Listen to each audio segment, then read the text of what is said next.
अकबर बीरबल की कहानी, सोने का खेत। हेलो मेरे प्यारे प्यारे दोस्तों, कैसे हो आप सब। आज मैं आप सबको अकबर बीरबल की कहानी, सोने का खेत सुनाती हूँ। तो चलिए शुरू करते हैं।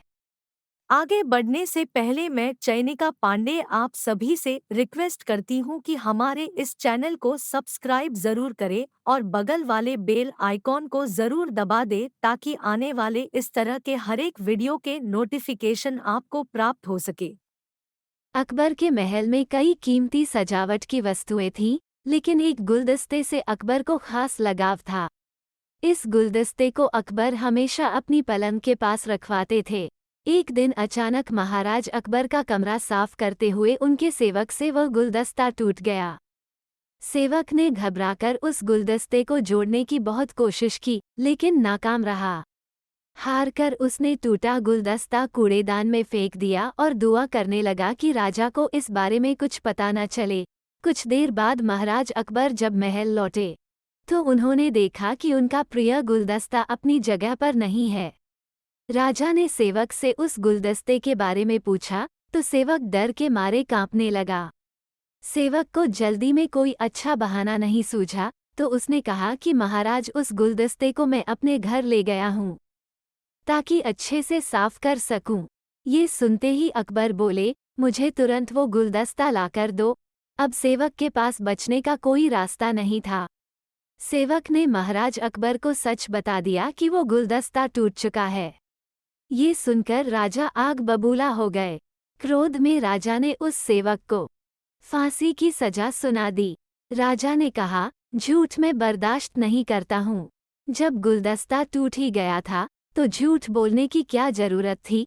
अगले दिन इस घटना के बारे में जब सभा में जिक्र हुआ तो बीरबल ने इस बात का विरोध किया। बीरबल बोले कि झूठ हर व्यक्ति कभी न कभी बोलता ही है। किसी के झूठ बोलने से अगर कुछ बुरा या गलत नहीं होता, तो झूठ बोलना गलत नहीं है। बीरबल के मुंह से ऐसे शब्द सुनकर अकबर उसी समय बीरबल पर भड़क गए।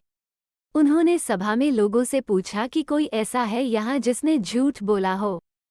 सबने राजा को कहा कि नहीं, वो झूठ नहीं बोलते। ये बात सुनते ही राजा ने बीरबल को राज्य से निकाल दिया। राज दरबार से निकलने के बाद बीरबल ने ठान ली कि वो इस बात को साबित करके रहेंगे कि हर व्यक्ति अपने जीवन में कभी न कभी झूठ बोलता है।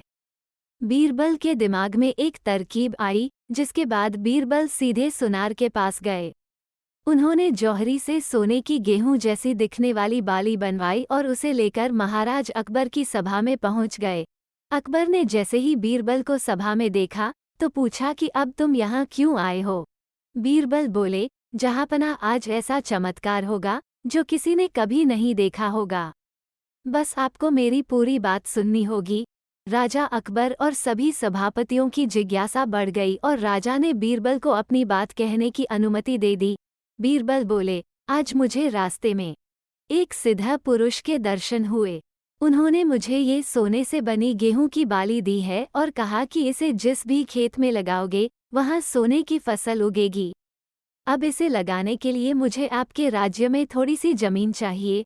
राजा ने कहा, ये तो बहुत अच्छी बात है, चलो हम तुम्हें जमीन दिला देते हैं। अब बीरबल कहने लगे कि मैं चाहता हूँ कि पूरा राज दरबार यह चमत्कार देखे। बीरबल की बात मानते हुए पूरा राज दरबार खेत की ओर चल पड़ा। खेत में पहुंचकर बीरबल ने कहा कि इस सोने से बनी गेहूं की बाली से फसल तभी उगेगी जब इसे ऐसा व्यक्ति लगाए जिसने जीवन में कभी झूठ न बोला हो। बीरबल की बात सुनकर सभी राजदरबारी खामोश हो गए और कोई भी गेहूं की बाली लगाने के लिए तैयार नहीं हुआ। राजा अकबर बोले कि क्या राजदरबार में कोई ऐसा व्यक्ति नहीं है जिसने अपने जीवन में कभी झूठ न बोला हो। सभी खामोश थे। बीरबल बोले, जहांपनाह, अब आप ही इस बाली को खेत में रोप दीजिए। बीरबल की बात सुनकर महाराज का सिर झुक गया। उन्होंने कहा, बचपन में मैंने भी कई झूठ बोले हैं, तो मैं इसे कैसे लगा सकता हूँ। इतना कहते ही बादशाह अकबर को ये बात समझ आ गई कि बीरबल सही कह रहे थे कि इस दुनिया में कभी न कभी सभी झूठ बोलते हैं। इस बात का एहसास होते ही अकबर उस सेवक की फांसी की सजा को रोक देते हैं। कहानी से सीख, बिना सोचे समझे किसी को बड़ा दंड नहीं देना चाहिए। हर काम को सोच विचार कर ही किया जाना चाहिए। साथ ही एक छोटे से झूठ की वजह से किसी व्यक्ति का आंकलन भी नहीं किया जाना चाहिए, क्योंकि कुछ परिस्थितियां ऐसी होती है कि लोग झूठ बोल देते हैं। प्लीज दोस्तों, आप सब कमेंट कर जरूर बताएं कि आपको ये स्टोरी कैसी लगी।